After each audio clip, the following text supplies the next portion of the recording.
चलिए question number 76 में कह रहा है आपका आम का वनस्पतिक नाम क्या है। मैंगो का साइंटिफिक नाम क्या है। देखिए साइंटिफिक नेम, वैज्ञानिक नाम जो है आपका, यह प्लांट का भी होता है और एनिमल का भी होता है, ठीक ना। प्लांट का भी और एनिमल का भी। प्लांट का होगा तो उसे कहेंगे बोटेनिकल नाम, नोमेनक्लेचर, और एनिमल का होगा तो क्या कहेंगे उसको, जूलॉजिकल नोमेनक्लेचर। देखिए ये नामकरण जिस ब्रांच में, बायो के जिस ब्रांच में किया जाता है उस ब्रांच का नाम है क्या, टेक्सोनोमी। टेक्सोनोमी। इसी ब्रांच में जब हम टेक्सोनोमी पढ़ते हैं तो नोमेनक्लेचर के बारे में हम लोग यहाँ पर डिटेल से पढ़ते हैं। अब जैसे देखिए ह्यूमन का नाम, ह्यूमन का नाम क्या है, होमोसेपियंस। ये क्या है उसका, मानव का साइंटिफिक नाम है। इसी तरह से अगर आम की बात कीजिएगा तो मैंगीफेरा इंडिका, ये जीनस होता है। ये क्या होता है, जीनस। और यह क्या है, स्पेसीज। जीनस और स्पेसीज दो चीजें, वंश और जाति, दो चीजें मिल करके किसी प्लांट का या एनिमल का क्या होता है, नामकरण किया जाता है। अगर आम का पूछेगा तो आम का क्या है यहाँ पर साइंटिफिक नाम, मैंगीफेरा इंडिका। कोकस न्यूसीफेरा ये नारियल का है, ठीक ना, ये क्या है आपका, नारियल का है। मोनोन लोंगिफोलियम ये अशोक के पेड़ का है, अशोक के पेड़ का। अशोक में भी दो तरह का अशोक होता है, याद रखिएगा। एक जो सजावट वाला जो देखते हैं जो सीधा लंबा जाता है वो फॉल्स अशोक है, ठीक ना, ये फॉल्स अशोक के बारे में है। और एक होता है बहुत सारा ब्रांचिंग होता है उसका, ठीक ना, वो ट्रू अशोक है। अशोक वाटिका में सीता मैया को रखा गया था, ठीक ना, वो अशोक ट्रू अशोक था। जबकि ये अशोक क्या है आपका, फॉल्स अशोक है, याद रखिएगा।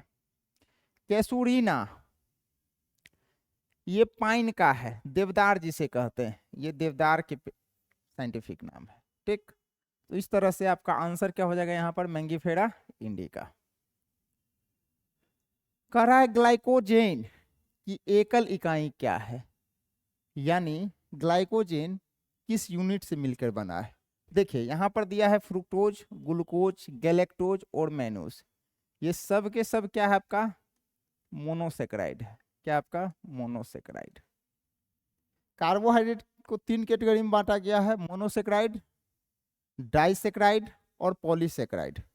कभी कभी इसे मोनोसेक्राइड ओलिगोसेक्राइड भी कहते हैं। ओलिगोसेक्राइड में ही अगर दो मोनोसेक्राइड का यूनिट मिल करके बनता है तो उसको डाइसेक्राइड कहते हैं, तीन यूनिट मिल करके बनता है ट्राइसेक्राइड कहते हैं। और तीसरा क्या है आपका, polysaccharide. Fructose, glucose, galactose, mannose ये सब के सब क्या आपका, मोनोसेक्राइड है। देखिए यहाँ पर हम बात करेंगे ग्लूकोज का। आपको बता दें ये ग्लूकोज और ग्लूकोज मिलकर के क्या बनाता है आपका, माल्टोज बनाता है। ग्लूकोज और फ्रुक्टोज मिलकर के क्या बनाता है आपका, सुक्रोज बनाता है। क्या, सुक्रोज। वहीं आपका ग्लूकोज और ग्लूकोज, ग्लूकोज और प्लस गैलेक्टोज मिलकर के क्या बनाता है आपको, लैक्टोज बनाता है, जो मिल्क में पाया जाता है, लैक्टोज। तो ये सब क्या हो गया, डाइसेक्राइड का। लेकिन यही जब करीब 30,000 के आसपास आपका ग्लूकोज मिलता है तो ये बना देता है क्या आपको, ग्लाइकोजेन। क्या, ग्लाइकोजेन। ग्लाइकोजेन की अगर बात कीजिएगा, ग्लाइकोजेन का, इसे हम लोग एनिमल का, एनिमल का रिजर्व फूड भी कहते हैं। एनिमल का रिजर्व फूड भी इसे हम कहते हैं, यानी मानव का संग्रहित भोजन है।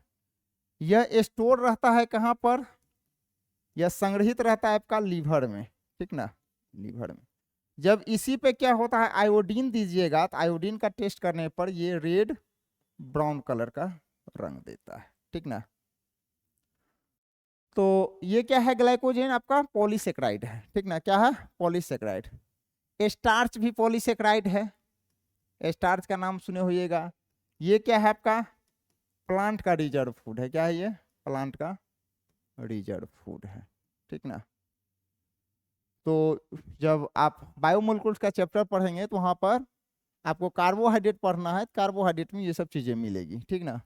इसके अकॉर्डिंग क्या हो जाएगा, यहाँ पर आंसर हो जाएगा आपका ग्लाइकोजन किसका मोनोमर है, तो ग्लूकोज का मोनोमर है, ठीक ना। बहुत सारा ग्लूकोज मिलकर के ग्लाइकोजन रूपी क्या एक पॉलीमर बनाता है, बहुलक बना देता है, ठीक। चलिए दूसरा बात, निम्नलिखित में कौन सा विटामिन हमारी त्वचा और आंखों को स्वस्थ बनाए रखने में मदद करता है। त्वचा और आंख की बात कर रहा है, देखिए आंख की बात कर रहा है, इसका मतलब क्या, विटामिन ए से है, विटामिन ए। और विटामिन ए का साइंटिफिक नाम क्या होता है, retinol.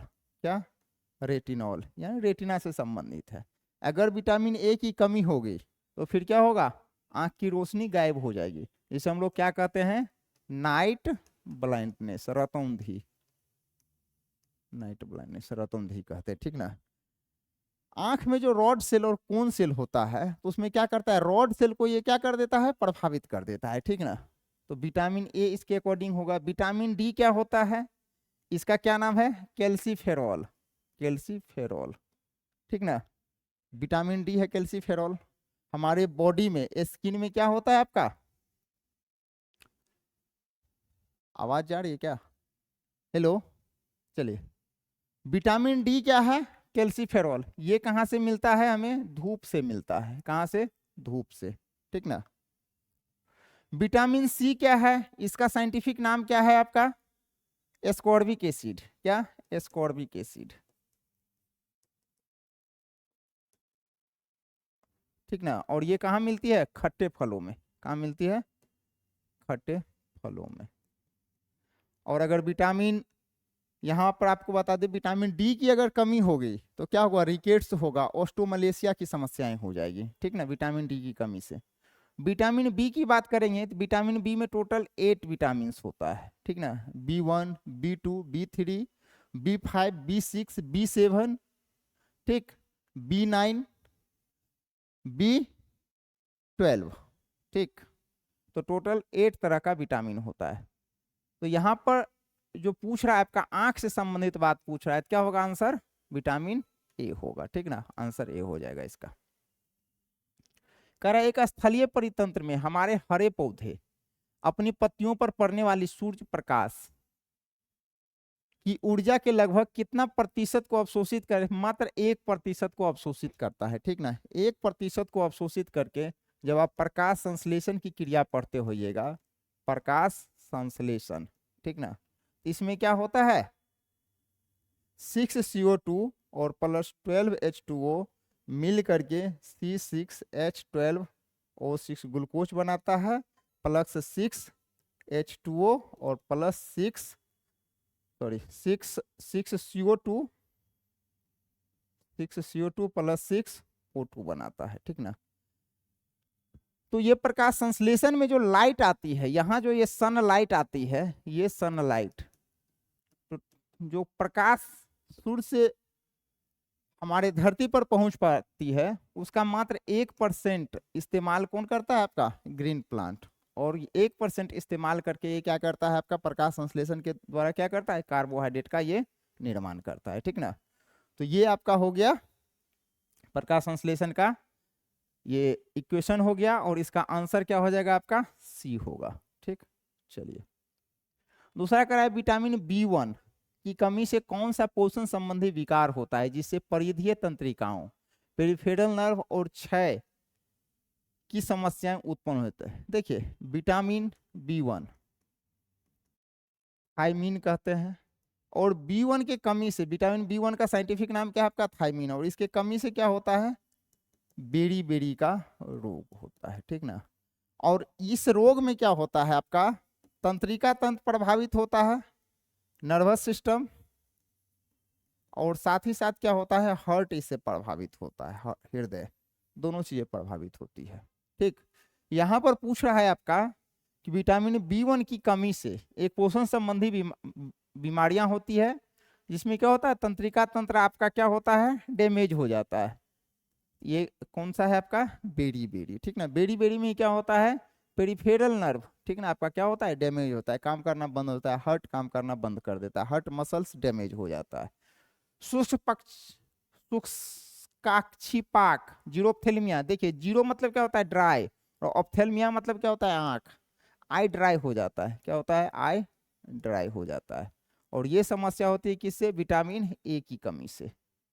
Pernicious anaemia, anaemia vitamin B6, B9 और B12, ये तीनों कमी क्या है आपका पर्नीशियस एनीमिया का है, बहुत घातक एनीमिया हो जाता है, ठीक ना। मेनली इसमें B12 का रोल होता है। बेड़ी बेड़ी आपने देख लिया B1 की कमी से होता है, ठीक ना। और सूखा रोग रिकेट्स क्या है, विटामिन डी की कमी से होता है। तो यहाँ पूछ रहा है B1, तो आंसर हो जाएगा क्या आपका सी। दूसरा, निम्नलिखित में कौन सा कारक इबोला, इबोला रोग का कारक है। देखिए इबोला कांगो की एक नदी है, ठीक ना, कांगो की एक नदी इबोला के नाम पर, इस वायरस का नाम पड़ा है इबोला।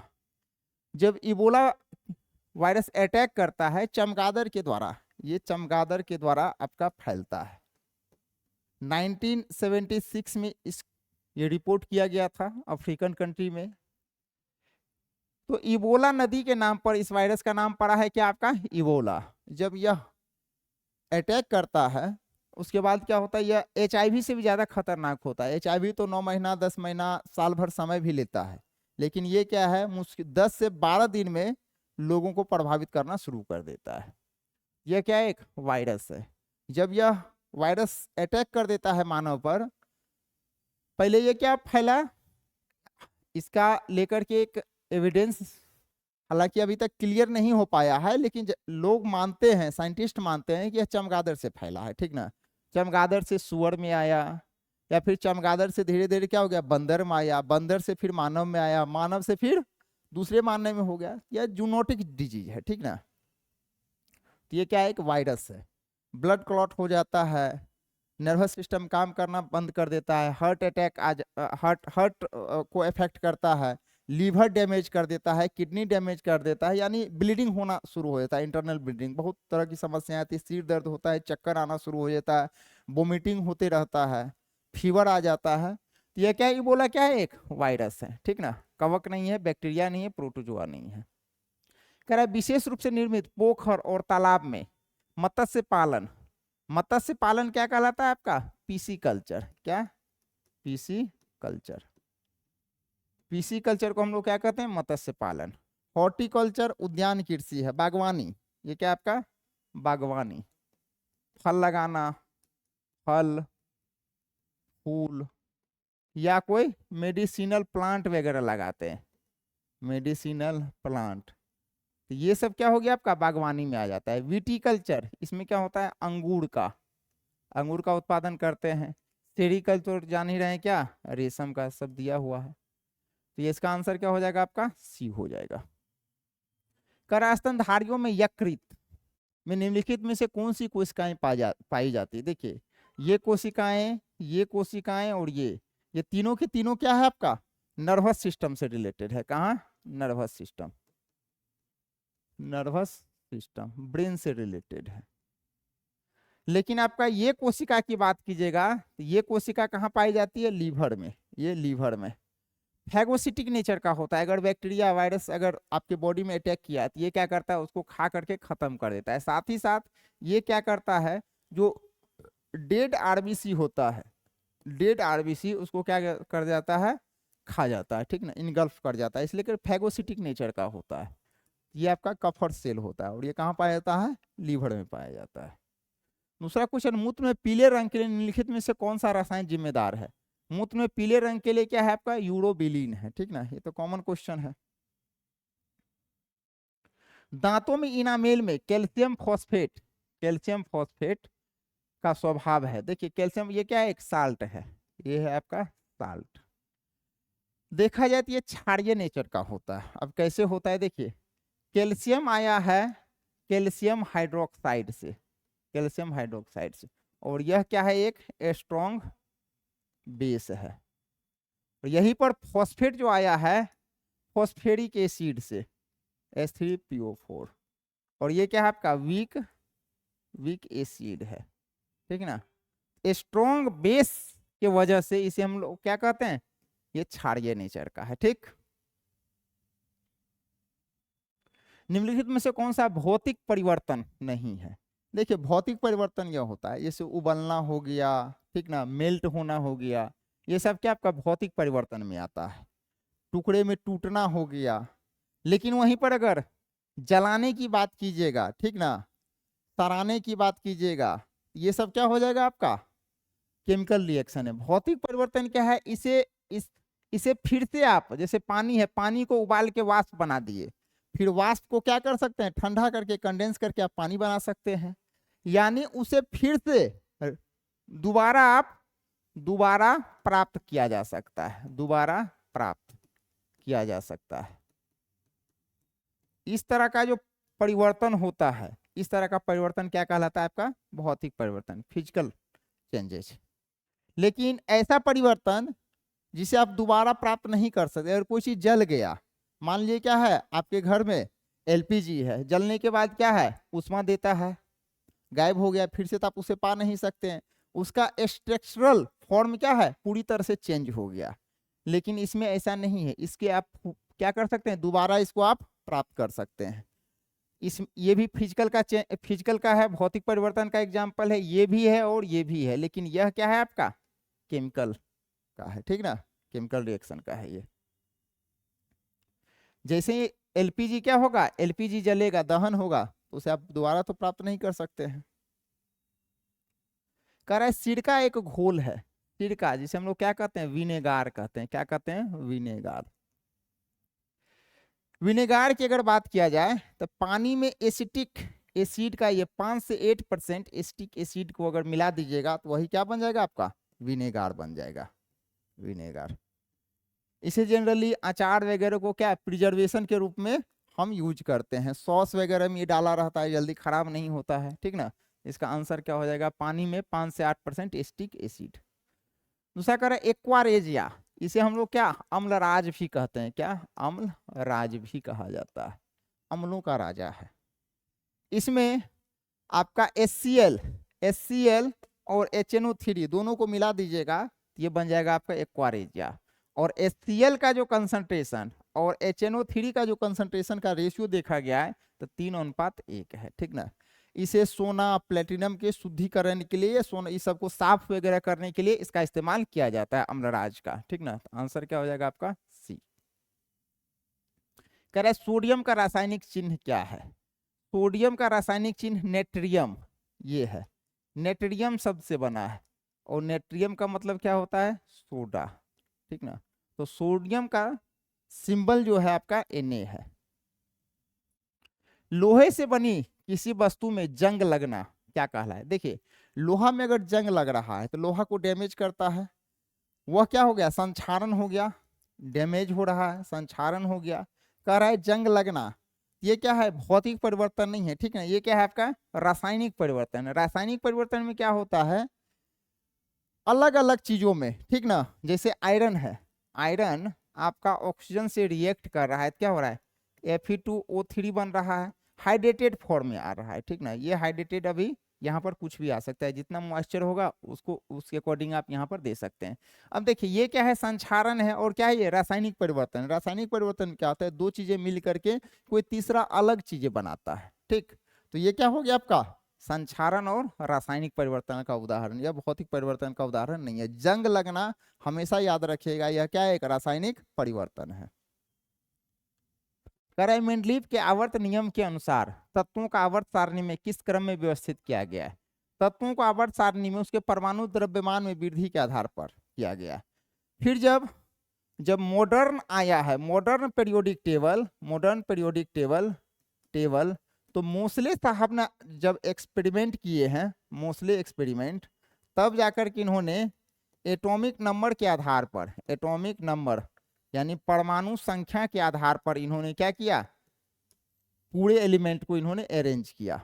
एक्चुअली जब मेंडलीव साहब परमाणु द्रव्यमान में वृद्धि के आधार पर, जब उसके असेंडिंग ऑर्डर इंक्रीजिंग ऑर्डर के आधार पर जब ये किए हैं, तो बहुत सारा एक्सेप्शन भी आया है, आइसोटोप्स को भाई कहाँ रखा जाए ये समस्या है। फिर कुछ का क्या है परमाणु द्रव्यमान कम है, कुछ का ज्यादा है, सही से अरेंज नहीं हो पा रहा है, ठीक ना। तो उसमें समस्या आई। कुछ आइसोटोप्स की समस्या आती है, हाइड्रोजन का पोजीशन डिसाइड नहीं हो पा रहा है, ठीक ना, उसे अल्कली वाला में रखे या फिर हेलोजन वाले में रखे। तो बहुत तरह की समस्याएं, बाद में जाकर के फाइनल हुआ है कि नहीं, परमाणु संख्या के आधार पर आप रखिए। तो मेंडलीव साहब ने सबसे पहले क्या किया, परमाणु द्रव्यमान में वृद्धि के आधार पर इन्होंने क्या किया, पीरियोडिक टेबल बनाया था। कराए 25 डिग्री सेल्सियस, 38 डिग्री और 66 डिग्री सेल्सियस को केल्विन स्केल में परिवर्तित करना है। देखिए केल्विन स्केल की अगर बात कीजिएगा तो C+273 होता है, ठीक ना, C+273 होता है। इसका एक फॉर्मेट आ जाता है सेल्सियस और फारेनहाइट में भी C/5 = F-32/9। इस आधार पे भी आप कर सकते हैं, एक फॉर्मेट यहाँ आ जाता है, ठीक ना। दूसरा है K = C+273, तो ये फॉर्मेट पे भी आप कर सकते हैं। 25 में आप 273 जोड़ दीजिए, 25 में जब 273 जोड़िएगा तो कितना होगा, 298 होगा, 298 होगा। जब 38 में 273 जोड़िएगा तो कितना होगा, 311 होगा। और जब 66 में 273 जोड़िएगा तो क्या होगा, 339 होगा। तो इसके अकॉर्डिंग क्या हो गया, आंसर ए होगा, ठीक ना। इस फॉर्मेट को याद रखिएगा, हालांकि 4 फॉर्मेट को टेम्परेचर मेजरिंग के लिए कहा गया है, ठीक ना, जिसमें एक आपका सेल्सियस है, फारेनहाइट है, रेमर है और रैंकिन है। इसका थोड़ा सा कॉन्सेप्ट अलग है, ठीक ना। जैसे कि मान लीजिए सेल्सियस है, इसमें क्या कहता है, जीरो जो इसका वाटर का फ्रीजिंग पॉइंट है वहां रखा जाता है, फिर वाटर के बॉइलिंग पॉइंट, फिर -0, ठीक ना। इसी तरह से F माइनस क्या हो गया 32 अब बाय 212 - 32, इस हिसाब से इसको अरेंज किया जाता है, ठीक। तो उसके हायर और लोअर वैल्यू को अरेंज करके और फिर जाकर के क्या किया जाता है, उसको किया जाता है। इस हिसाब से अगर आप देखिएगा तो सेल्सियस और फारेनहाइट का क्या हो जाएगा, यहाँ पर अगर तो आप क्या आएगा, C/100 = क्या हो गया, F-32 अब बाय 0 हो गया, 11 में से 80, 180, ठीक। और वही है कि जब आप इसका बात कीजिएगा आप तो इसमें देखिए यहाँ पर इसको अगर आप काटिएगा तो कितना आ जाएगा, 20 से कट के 20 पंचे 100, 20 नम्मा 180, तो ये आ जाएगा क्या आपका C/5 = F-32/9। ये एक फॉर्मेट आ जाता है, इस फॉर्मेट पे भी आप कर सकते हैं। फिर अगर दूसरा अगर बात किया जाए सेल्सियस और केल्विन का, सेल्सियस में आपने देख लिया 100 - 0, और केल्विन की अगर बात कीजिएगा, केल्विन में यहाँ 273/373 - 273 जो यूनिट में लेते हैं, ठीक ना, जिस यूनिट मेजर करना है उसका लोअर वैल्यू, फिर उसका हायर वैल्यू, फिर उसका लोअर वैल्यू, वो यूनिट उसका लोअर वैल्यू, फिर हायर वैल्यू, फिर लोअर वैल्यू, ठीक ना। इस हिसाब से आपका आ जाएगा क्या, C/100 = K - 273 और बाय 100। ये 100 और 100 आपका कट जाएगा, क्या होगा, C = K - 273, 273.15 भी लिया जाता है, ठीक ना। इस हिसाब से आपका ये फॉर्मेट आता है, या इसी को आप ये कीजिएगा क्या होगा, C+273 कीजिएगा क्या होगा, केल्विन में आपका ये चेंज हो जाएगा, जैसा कि हमने पीछे करके आपको दिखाया है, ठीक। इस अकॉर्डिंग इसका आंसर क्या हो जाएगा, ए हो जाएगा। देखिए हमने क्या किया है, सब में 273 जोड़ दिया, सेल्सियस में जैसे ही 273 आप जोड़िएगा तो ये क्या होगा, केल्विन में आपका चेंज हो जाएगा। कह रहा है निम्नलिखित में से कौन वोल्टेज को दर्शाता है। देखिए वोल्टेज ये विभव के बारे में बता रहा है। विभव क्या होता है, potential work done to bring a unit positive charge from infinity to a reference point. किसी एक इकाई धनावेश को अनंत से किसी बिंदु तक लाने में किए गए कार्य को हम लोग क्या कहते हैं, विभव कहते हैं। और विभव का यूनिट क्या कहलाता है, आपका वोल्टेज। तो वोल्टेज बराबर आप लिख सकते हैं वर्क बाय चार्ज, यानी V = W/Q, ठीक। ये आप कह सकते हैं। यहाँ कह रहा है उसका वोल्टेज को क्या दर्शाता है। अब देखिए V को V रहने दीजिए, W/I = क्या होता है, Q/T, ठीक ना। विद्युत धारा बराबर क्या होता है, आवेश और बटे समय। तो यहाँ पर Q इजकल टू क्या हो जाएगा आपका I into T, I into T, यानी विद्युत धारा इंटू समय। यहाँ पर आप लिख सकते हैं I इंटू टी Q के जगह पर, यानी वोल्टेज बराबर क्या हो गया, ये हो गया आपका कार्य, और नीचे क्या हो गया विद्युत धारा, विद्युत धारा, और उसके बाद ये क्या हो गया आपका समय, यानी वर्क बाय करेंट इनटू समय, ये हो जाएगा आंसर। ठीक ना, बस डिफिनीशन से हम लोग क्या किए, इसको यूनिट के साथ निकाल लिए इसका फॉर्मूला। करे बायोगैस का मुख्य घटक क्या है। देखिए बायोगैस का मुख्य घटक अगर कहा जाए तो ये दोनों है, ठीक ना, लेकिन मेनली अगर कहा जाए तो मेनली आपका बायोगैस का मुख्य घटक आपका मीथेन ही है, ठीक ना। करीब 70 से 75% आपका मीथेन देखा गया है उसमें। फिर आपका कार्बन डाइऑक्साइड है, ठीक, ये भी 25 से 30% इस देखा गया है। बाद में की अगर कुछ बचता है तो उसमें हाइड्रोजन है, हाइड्रोजन सल्फाइड है, नाइट्रोजन का कंपाउंड है, ठीक ना, ये सब है आपका, वाटर वेपर वगैरह है। लेकिन मेनली तौर पर अगर देखा जाए तो आपका क्या है, मीथेन आ जाता है, ठीक ना। इसी में कुछ कंसंट्रेशन थोड़ा सा आगे पीछे रहता है, लेकिन क्या है आपका मुख्य तौर पर अगर देखा जाए तो बायोगैस में क्या आपका मीथेन है। कह रहा है ऊंची इमारतों के शीर्ष पर लगाए गए खतरे के संकेत लाल रंग के होते हैं, इन्हें दूर से आसानी से देखा जा सकता है क्योंकि सभी रंगों के बीच लाल रंग की रोशनी होती है। देखिए क्या होता है कि रेड कलर का क्या होता है, वेव लेंथ आपका क्या है, मैक्सिमम है, ये तरंग दैर्ध्य क्या होता है, मैक्सिमम होता है, ठीक ना। और एक बात बता दें, जिसका तरंग दैर्ध्य मैक्सिमम होता है तो स्कैटरिंग जो प्रकीर्णन जो होता है, प्रकीर्णन ये इन्वर्सली प्रोपोर्शनल होता है क्या आपका तरंग दैर्ध्य का पावर 4 का, यानी जिसका जितना तरंग दैर्ध्य उसका प्रकीर्णन क्या होगा उतना ही कम होगा। प्रकीर्णन मतलब होता है बिखराव, स्कैटरिंग, ठीक। अब देखिए इसका जब ज्यादा तरंग दैर्ध्य है, इसका लेमडा क्या है आपका मैक्सिमम, तो स्कैटरिंग क्या होगा, इसका प्रकीर्णन क्या होगा, मिनिमम होगा। जब ये मिनिमम होगा यानी कम ये प्रकीर्णित होगा तो क्या होगा, लोग दूर से भी इसे आसानी से देख पाएगा। इसलिए करके ऊंचे इमारतों पर या खतरे के निशान जहां पर होता है, जो खतरे को संकेत किया जाता है, वहां पर क्या आपको लाल रंग से प्रदर्शित किया जाता है, ठीक ना। तो इसका आंसर क्या हो जाएगा, धुएं या कोहरे में सबसे कम प्रकीर्णित होता है, ठीक ना। प्रकीर्णित कम होगा फिर क्या होगा, लोग इसे आसानी से देख पाएंगे। तो इसका आंसर हो जाएगा बी। वहीं अगर ज्यादा प्रकीर्णन की बात अगर किया जाए तो आपका क्या होता है, ब्लू कलर का है, क्या ब्लू कलर का। ब्लू कलर में क्या है, इसका वेवलेंथ कम होता है, प्रकीर्णन क्या है आपका ज्यादा है। आप देखते हो आकाश का रंग नीला दिखता है, इसके पीछे का रीजन यही है। मॉर्निंग में या इवनिंग के समय देखिएगा तो रेड कलर आपका सनसेट और सनराइज दिखता है, इसके पीछे का कारण यही है आपका प्रकीर्णन, ठीक ना। बहुत सारा इसका रीजन है।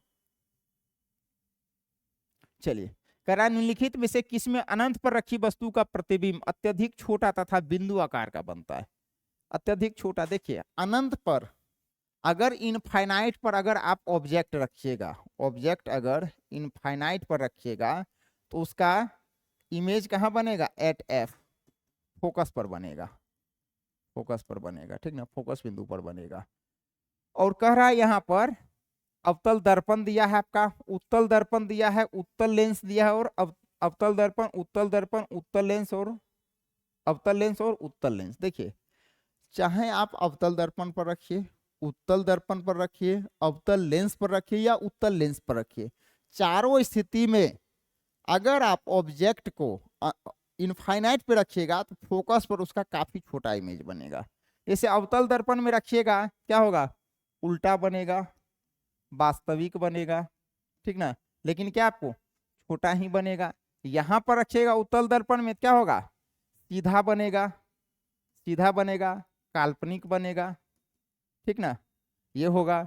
वहीं उत्तल लेंस की बात कीजिएगा तो ठीक ना, तो फिर इसी तरह से क्या होगा आपका छोटा बनेगा, ठीक ना। तो अगर देखा जाए तो आपका क्या है, अवतल दर्पण हो, उत्तल दर्पण हो या अवतल लेंस हो या उत्तल लेंस हो, चारों में स्थिति क्या होगा आपका सेम आएगा। जो अवतल दर्पण के साथ होगा वही क्या होगा आपका उत्तल लेंस के साथ हो जाएगा, ठीक ना, उल्टा हो जाता है इसमें, याद रखिएगा थोड़ा सा, ठीक। तो इस हिसाब से अगर देखा जाए तो आंसर क्या हो जाएगा आपका, डी हो जाएगा। यानी वास्तविक वास्तविक और काल्पनिक का सिर्फ बात होगा, उल्टा और सीधा होगा, लेकिन हमेशा क्या होगा आपका, छोटा ही बनेगा। ये सारे कंडीशन में, चारों कंडीशन इनफाइनाइट पे आप रखिए, चाहे दर्पण कैसा भी हो, चाहे आपका लेंस कैसा भी हो, सभी कंडीशन में क्या होगा, इमेज आपका काफी छोटा बनेगा। कह रहा है तारों का टिमटिमाना वायुमंडल के कारण होता है। देखिए तारे का टिमटिमाने का एक रीजन क्या होता है, अपवर्तनांक की विभिन्न परतों द्वारा प्रकाश का अपवर्तन, यही आंसर होगा ज्यादा सुटेबल। देखिए होता क्या है, यहां पर एक तारा है, ये तारा है, ये तारा क्या हो रहा है, टिमटिमा रहा है। तो ये क्या है आपका, यहाँ पर वायुमंडल है, और वायुमंडल में क्या है आपका, जैसे ये निर्वात से आएगा तो यहाँ तो सीधा आएगा, उसके बाद फिर क्या होगा, धीरे धीरे धीरे धीरे क्या होगा, ये बेंड करेगा। तो कोई व्यक्ति जब इसे देखेगा तो ये तारा का वास्तविक यहाँ है, लेकिन ये तारा क्या इसे यहाँ पर दिखेगा, ठीक ना। पहला नंबर तो ये है। दूसरा नंबर क्या है, वायुमंडल में डेंसिटी सारे गैसों का अलग अलग है, और एटमॉस्फेयर क्या हो रहा है आपका, मूव कर रहा है, ठीक ना। तो जैसे ही मान लीजिए कि ये तारे का प्रकाश यहाँ पर पड़ा, ठीक ना, ये टिमटिमाता हुआ दिखेगा, फिर कभी कभी यहाँ पर दिखेगा, फिर कभी यहाँ दिखेगा, फिर कभी यहाँ दिखेगा, यानी उसका पोजीशन क्या होता है, चेंज होते रहा है, अप डाउन हो रहा है। इसलिए करके हमें नीचे से, धरती पर से देखने पर तारा लगता है टिमटिमा रहा है। एक्चुअली टिमटिमाने का रीजन है, एक तो आपने ये समझा कि निर्वात से आने के बाद क्या हो रहा है, ये इसका काल्पनिक यहाँ पर बन रहा है, जबकि है क्या वास्तविक रूप से यहाँ पर। दूसरा क्या है, विभिन्न परत है आपका वायुमंडलीय का, विभिन्न परत है, जिसका अपवर्तनांक क्या होता है, भिन्न भिन्न होता है, जिसकी वजह से भी क्या हो रहा है, ये टिमटिमाता हुआ आपको प्रतीत होता है, ठीक ना। रीजन ये है। कह रहा है रॉकेट किसके संरक्षण के सिद्धांत पर काम कर रहा है, ये तो आप लोग जान रहे हैं, संवेग संरक्षण के सिद्धांत पर। संवेग क्या आपका एक सदिश राशि है, सदिश राशि है, इसका फॉर्मूला क्या होता है, P=mv, ठीक ना। यहां से भी आपका क्वेश्चन आता है। एक्चुअली क्या होता है, जब संवेग में हो क्या होता है, उस पर रॉकेट में बल हम क्या करते हैं, बल जीरो रहता है, उस पर तो कोई फोर्स नहीं लगता है, बल जीरो रहता है। जैसे ही बल जीरो है, अब ये रॉकेट काम करना जैसे ही शुरू करता है, फिर क्या होता है, यहाँ पर आपका गैस निकलता है, उस गैस में कुछ मास है, कुछ वेलोसिटी भी है। इसी मास वेलोसिटी से क्या होगा, अपोजिट डायरेक्शन में भी ये फोर्स एग्जर्ट करेगा, ठीक ना। अब क्या है, ये संवेग संरक्षण का सिद्धांत कहता है कि अगर वाह्य बल अगर शून्य है तो कुल संवेग क्या होता है, संरक्षित होता है, ठीक ना। और इसी सिद्धांत पर क्या करता है आपका रॉकेट काम करता है, तो संवेग संरक्षण हो जाएगा। दूसरा कह रहा है फुटबॉल के खेल में एक गोलकीपर गोल पर गेंद को पकड़ने के बाद अपने हाथ को पीछे की ओर खींचता है, गोलकीपर को सक्षम। देखिए हाथ को पीछे खींचने का कारण है कि जो बल जो होता है ना, जैसे आप कैच लेते हैं, कैच पकड़ते हैं तो क्या करते हैं, आप हाथ को क्या करते हैं, पीछे की ओर खींचते हैं। जैसे जिस समय आपका क्या होता है, बॉल आता है और हाथ पे लगता है, उस समय संवेग शून्य है, ठीक ना। और जैसे ही आप हाथ को खींच रहे हैं तो संवेग को क्या कर रहे हैं, लंबे समय दे रहे हैं उसको, और जैसे ही संवेग में समय मिलेगा क्या होगा, फोर्स आपका कम जाएगा। या फिर यहां से भी आप कर सकते हैं I=F×T, यहां से भी कर सकते हैं। जब ये कांस्टेंट है तो फोर्स और टाइम में क्या है आपका, इन्वर्सली रिलेशन है, यानी टाइम जैसे ही आप बढ़ाइएगा तो क्या होगा, फोर्स आपका घट जाएगा। इसलिए क्या होता है, बल को, जो हाथ पे जो बल लगता है ना, उस बल को कम करने के उद्देश्य से ड्यूरेशन ऑफ टाइम को क्या करते हैं हम लोग, एक्सटेंड कर देते हैं, जिसकी वजह से क्या होता है आपका बल का वैल्यू क्या होता है आपका, कम जाता है। करा एक कण त्रिज्या r के वृत्ताकार पथ में घूम रहा है, आधे वृत्त के बाद विस्थापन क्या होगा। मान लीजिए ये कण, एक कण है, ये कण है, यहां से घूमना शुरू हुआ, यहां से घूमना शुरू किया। अब क्या है, कह रहा है इसकी त्रिज्या क्या है, इसकी त्रिज्या r है, इस वृत्ताकार पथ की त्रिज्या क्या है, r है। और जब यहाँ पर इसकी त्रिज्या r है, केंद्र से लीजिएगा, तो यहाँ भी क्या हो जाएगा, r हो जाएगा। और टोटल अगर देखा जाए तो क्या होगा, 2r हो जाएगा, जो क्या है इसका डायमीटर हो गया, व्यास हो गया। कह रहा है एक कण r त्रिज्या के वृत्ताकार पथ में घूम रहा है, आधे वृत्त के बाद इसका यहाँ से जैसे ही ये घूमना शुरू किया तो यहाँ से गया और यहाँ पर आ गया। अब जब यहाँ पर आ गया, अब देखिए इसका अगर देखा जाए तो विस्थापन क्या होता है, मिनिमम लेंथ, तो ये क्या हो गया, ये हो गया दूरी, ये जो कवर किया ये हो गया दूरी, लेकिन ये जो कवर किया ये क्या हो गया आपका विस्थापन हो गया, विस्थापन हो गया, ठीक ना। तो यहाँ पर पूछ रहा है आपका विस्थापन, तो विस्थापन क्या हो जाएगा 2r होगा, क्या हो जाएगा 2r। लेकिन वहीं पर अगर दूरी की बात कीजिएगा तो पूरा वृत्त का परिधि क्या होता है 2πr, तो दूरी क्या हो जाएगा 2πr/2, यानी क्या हो जाएगा πr दूरी। लेकिन वहीं अगर विस्थापन की बात हो जाएगी, डिस्प्लेसमेंट का, क्या हो जाएगा आपका डिस्प्लेसमेंट 2r होगा। तो जो कहेगा वो आप निकाल सकते हैं। विस्थापन क्या है, सदिश राशि है, ये सदिश है, जबकि दूरी क्या है आपका अदिश है, ठीक ना। दूरी एक्चुअल पाथ होता है, जितना दूरी तय किया टेढ़ा मेढ़ा जैसे तय किया, ठीक ना, जितना डिस्टेंस कवर किया, जितना लेंथ कवर किया वो क्या है दूरी। लेकिन डिस्प्लेसमेंट क्या होता है actual minimum length covered by object.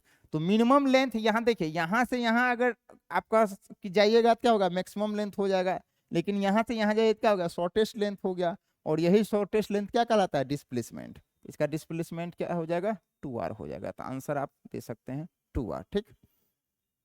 ये मेरा 25 क्वेश्चन का सेट हो गया। अब आपका दूसरा सब्जेक्ट है, इसी तरह से आप लोग टेस्ट दें, और टेस्ट देने के बाद जो भी डिस्कशन होगा वो आपका यूट्यूब पर मिल जाएगा, और फिर अगर डाउट होगा तो आप वहाँ पर कमेंट कर सकते हैं, ठीक ना। या फिर टेस्ट देने के लिए आएंगे तो यहाँ पर सारे टीचर आपको अवेलेबल होंगे, तो उनसे आप डाउट क्लियर कर सकते हैं। लेकिन मुझे नहीं लगता है कि आपको किसी तरह का डाउट अब हो पाएगा, ठीक। चलिए धन्यवाद, फिर मिलते हैं हम लोग अगले टेस्ट में। Thank you.